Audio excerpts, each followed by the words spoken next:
Hey everyone, how are you doing today? I hope that you're having an absolutely wonderful day. Today is going to be basically a collection tour of all of my foundations and concealers, but I want to give a review of all of them and also reviews of ones that aren't in my collection but that I did try this year. They aren't in my collection either because I decluttered them or because I used them up. So before we get started, tea of the day. Today I'm drinking a chai. I have my little sample baggie here from a brand called O Teas. This is their masala chai, and the second ingredient in this was cinnamon pieces, and I must say I very much appreciate the amount of cinnamon in this tea. I did add a little bit of honey, which I don't always do. I just kind of felt like it today, and a little bit of milk, and it is very delicious. Oh yeah, it hits the spot. Okay, so let's begin the collection tour with one that I just kind of want to get out of the way. I mention it all the time. It was my favorite last year, but it's still in my collection. I have repurchased it. I think this is the third time now. So this is the MASHA Perfect Cover BB Cream. I have the shade number 21. If you haven't heard of it before, MASHA is an Asian brand. I think it's Japanese actually. Oh no, excuse me, it's Korean.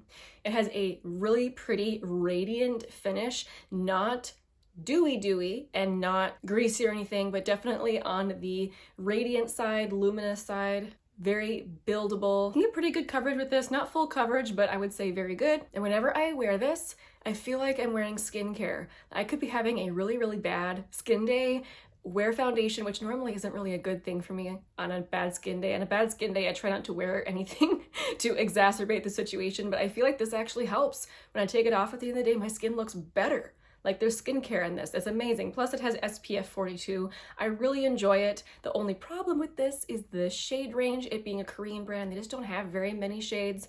They have more shades than a lot of brands do, but you know, not that many. And the scent of this does bother some people. I kind of enjoy it. It's kind of a powdery floral smell. I can see why it would bug some people though. I don't mind it. I feel like it dissipates pretty quickly. So yes, still in my collection, one that I want to use all the time, even when it's not in my stash. I'm like, I wish I had pulled that out to use. Like, I just consistently love this stuff. One that I tried this year that I no longer have, I'm gonna put up a picture on the screen of what it looks like, is the Purito Cica Clearing BB Cream. I was excited about this because Purito is another Asian skincare brand. Their stuff is highly rated. A lot of people really love their thing, so I was really excited to try this one. This one was the one that Taylor Wynn liked more than the MASHA. I tried it. My initial impression was it's exactly the same as the MASHA. Like, literally exactly the same, except after using it for a couple days, my skin broke out. Like, I don't know if it's the Cica or some other ingredient in that one, but I could not use it, it made me so sad because the Purito one is unscented, which means it was gonna be more amenable to more people's tastes, but I sadly could not use it. So that one I got passed along. I have a couple more Asian brands to talk about and then we can move on to the rest of my things. So this is a repurchase, this is why it's still in the box. This is the Yensa Color Plus Face Skin on Skin BC Foundation. It has all sorts of claims here on the front, but I would say it has more coverage than the MASHA, but it has that same luminous finish. It has more shades than the MASHA. I don't recall there being a scent. This is actually the perfect shade for me. I feel like the shades are better with Yensa. I like to use the shade light neutral. They don't have that kind of grayish cast at first that the MASHA can have. For me, that really blends into my skin and actually ends up looking really pretty, but the tone of the Yensa for me is even better. The only downside of this, like I just talked about reasons why it's better than the MASHA, is it's much more expensive than the MASHA. I got mine on like an Ipsy sale. I was so excited to snag it, but it's not something I would consistently spend the money on, you know, especially when I can get the MASHA for $8 to $12 on Amazon. But I think this actually would, if I'm not thinking about price, beat out my MASHA in terms of favorite. I really enjoy this. Maybe I've just been showing you the package. Maybe I can show you the bottle. Here you go. That's what the bottle looks like. Oh, and for all of these, if I can find a video where I'm either trying on the product or wearing the product, I will link it in the description box if you're curious to see how it looks on my skin. Okay, moving on to other things. Oh no, wait, I did have one more. So this is from Purlisse. I'm still working on this one, and I think, I'm not positive, are Purlisse and Yensa related brand-wise? Like, it might be a sister brand. I'm not entirely positive about that, but it would make sense to me that Purlisse is another Korean brand, and I feel like this is like the MASHA and like the Yensa. They all have a very similar, beautiful, glowy finish, and it feels like skincare again when you put this on. This is the illuminating one, which this wouldn't be for everybody. It is very, very glowy, something that I definitely want to use up in the winter time. I wouldn't be able to use this in the summer. It would be too much. But I've used about half of the sample and I really like it. It's beautiful. Okay, that was the end of the Korean foundations. Let's move into some other ones. So this year I really wanted to try out the MAC Studio Radiance foundation. My problem was with the foundations that I currently had, they were all small shade ranges and they weren't really available that you could just go buy in store. And so this year, one of my goals was I wanted to try more available foundations. So probably some more affordable drugstore foundation, but also ones that had way better shade ranges. I really wanted to try and find ones that I liked, that I could recommend to others with a different skin tone than me. So I really wanted to try MAC. MAC has a very good shade range. So the Face and Body, when I first tried this, it was in the middle of summer and I could not handle how glowy this was on me. It was really, really glowy. Like, you guys, this is a very glowy product, so this isn't something I can wear all the time. However, it's incredibly long wearing. It's the weirdest thing how it can be that glowy and wear so long, even in the hottest day. Because I was testing this during the hottest part of the summer and I wore it when I was outside all day long, and this wore beautifully. When I came in, after being outside all day, I was expecting to be quite the nasty, greasy mess, and while I was indeed very glowy, this was still on and it looked amazing. I could not believe it. So this is, I feel like, a little more finicky to work with in terms of how you apply it. If you want the best application with the best coverage, with the most gorgeous, seamless look, you need to use your fingers. If you just use your brush or a sponge, it will be very, very sheer and you won't get the same finish. So if you don't like using your fingers with products, I would avoid this one. But I was really, really happy to find out that this did not make me break out. So many foundations make me break out. And I really like how this looks on my skin in the winter. Like this, I'm loving it. This is a really cool product and I can see why it's been a favorite for so long. Okay, let's try a very affordable one here. So Believe Beauty, the Skin Finish Foundation. So this is Dollar General's brand, and it surprisingly has a decent range. If you go and look on Dollar General's website, or I'm sorry, Believe Beauty's website, you can see the full range of shades. And while not the best in the world, I do think it's better than a lot of more affordable foundations. And this is so pretty. It comes with a pump and a nice glass bottle, which it just feels nice. It doesn't feel like a $5 foundation, which is what it is. And it has a beautiful silky feel to it. Like, it's very luxurious feeling. I can't believe how inexpensive it is and how nice it is. I would call it medium coverage with like a satin finish. Really, really pretty. Like, I couldn't believe how nice this was. Again, and the shade that I wear is the shade Ivory. Big winner for me. One that I feel is very similar in its finish, but perhaps not quite as silky. This one from Essence, the Pretty Natural Hydrating Foundation. I have used half of this up already. I can't believe that. And it's because I tend to wear it a lot while filming. It is another one that's more satin finish, and so I feel like it looks pretty good on camera, but it also looks really good in person. I would call the coverage light to medium. And again, this has a much better shade range than you would expect. Ulta doesn't carry all the shades. If you want to see all the shades, check Essence's website. I wear the shade 40 Neutral Vanilla, and this is actually the one that I'm wearing today. And I'm wearing, again, my glowy sunscreen underneath, so it looks like it's a more luminous foundation. But I have tried this without the glowy base, and it's just kind of a satin finish. It's very, very nice, and it doesn't make me break out. And I think it's, was it $7.99 maybe? I'm kind of just guessing there. I thought this was such an awesome find. Like, seriously, one of the best things this year. So good. Here's a weird one. So again, it's like an Ipsy sale. I tried out the Kosas Tinted Face Oil. So when I first tried this, I was super disappointed, but I had used it wrong the first time. I used way too much. I think in the directions it says something like 2 to 4 drops for your whole face, but they mean it when they say that. It has surprisingly more coverage than what you would expect from a tinted face oil. Since it is a tinted face oil, it's very thin. You just get your few drops and it spreads amazingly. I have the shade number 3, which is a little dark for me, but since I just wear it pretty light or sheer, it works just fine. I would say I've worn this about 3 or 4 times, which is usually enough to tell if it will make me break out. So far, it hasn't.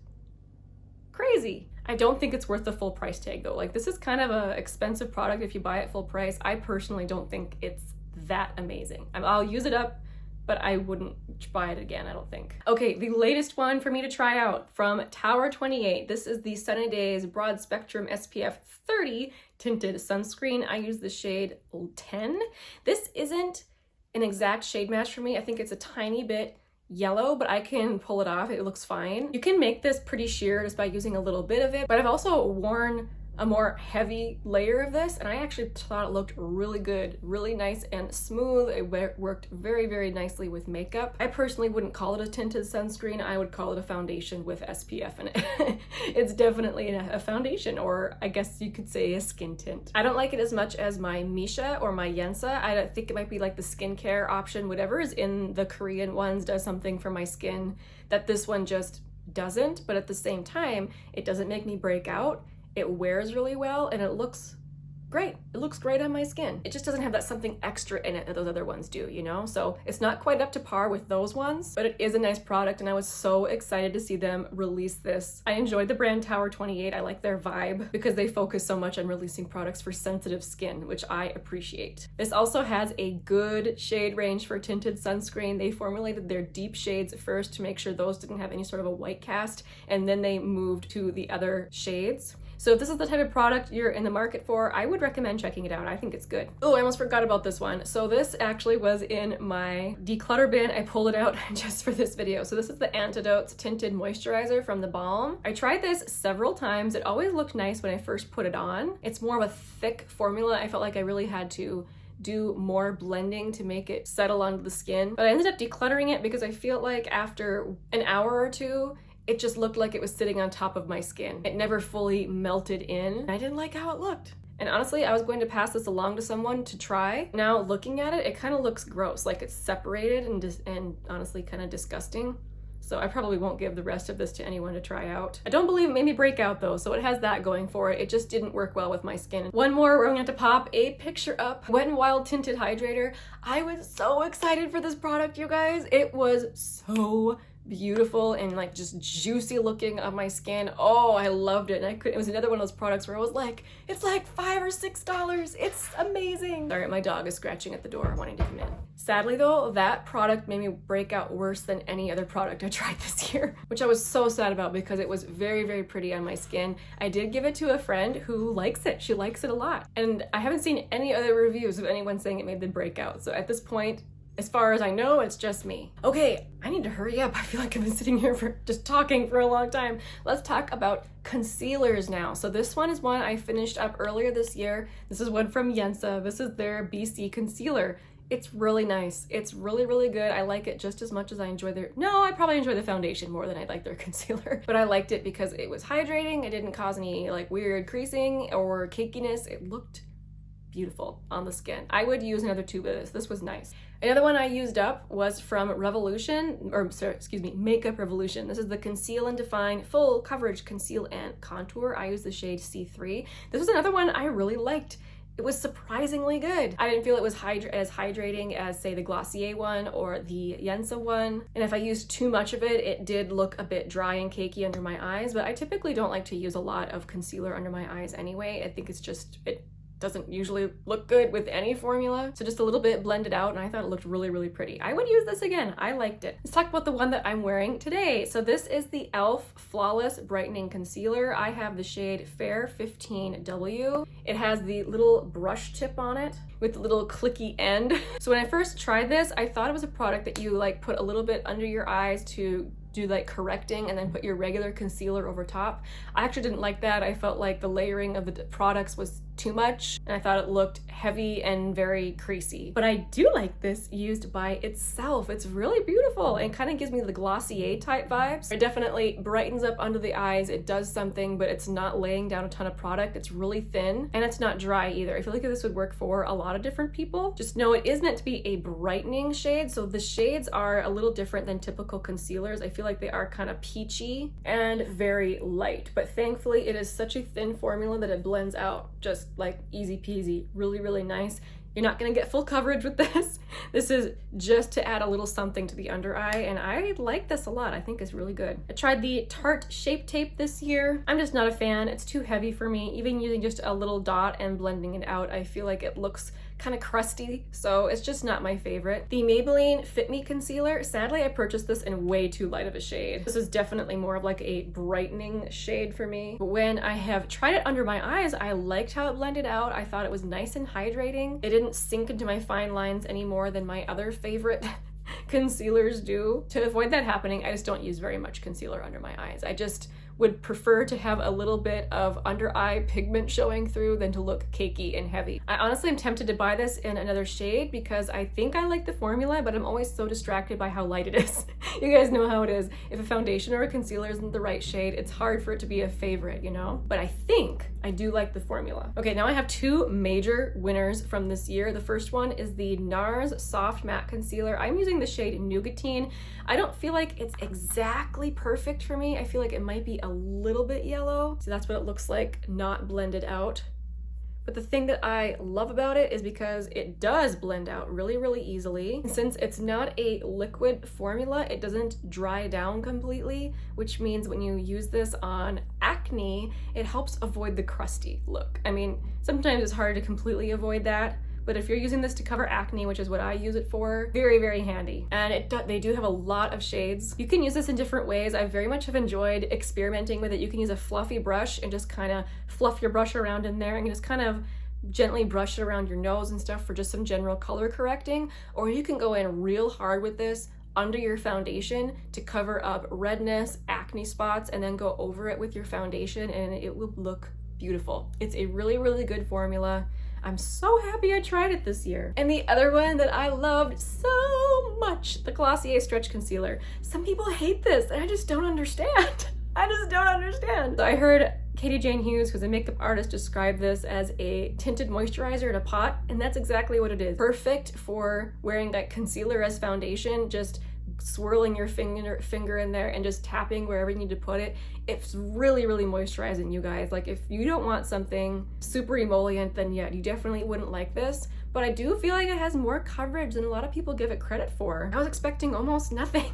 But it does cover some. It's not gonna cover extreme dark circles, but if you're just trying to look a little bit more awake, putting this under your eyes, beautiful. And since it is so emollient, it's a very hydrating formula. If I just leave it, it will crease a little bit, but I almost always set my under eyes with a little bit of powder. Anyway, I struggle using my other concealers because this is the only one I want to use under my eyes all the time. I use the shade G11. So I think as long as you know what it is that you're buying, then I think you'll be happy. Okay, I think I didn't miss any. If you tried out foundations and concealers this year that you would like to share a review of, I would be very happy to listen to them. Please put them down in the comments. I love reading reviews on foundations and concealers. I never thought I would be a foundation and concealer person, but I've been very much enjoying trying out different formulas. So definitely, please share so we all can learn from you. Thank you guys so much for watching today. I really appreciate you hanging out with me. I will see you very soon in my next video. Bye.